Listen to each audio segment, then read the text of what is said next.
C'est un accueil royal qu'ils ont réservé à l'émir du Qatar, accueilli en personne tout d'abord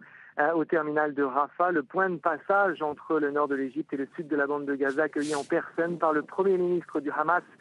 Ismaël Haniyeh. Le cortège a ensuite fait route vers le centre de la bande de Gaza, Khan Younes plus précisément, où il s'est arrêté une première fois pour l'inauguration de différents projets financés donc par le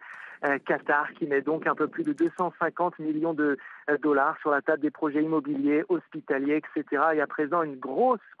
foule est attendue dans un énorme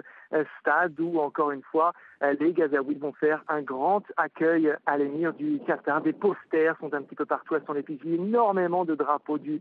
Qatar agités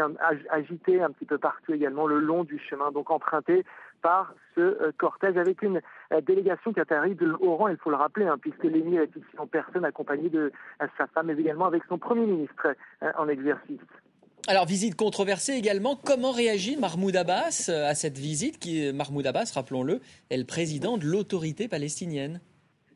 Bien, vous le savez, le président de l'autorité palestinienne estime être le seul représentant légitime du peuple palestinien, et cette visite d'un chef d'État étranger à Gaza, sans sa coordination et sans qu'il ne soit invité, le frustre, et il l'a fait savoir dans un coup de fil à l'émir du Qatar lundi dernier, le remerciant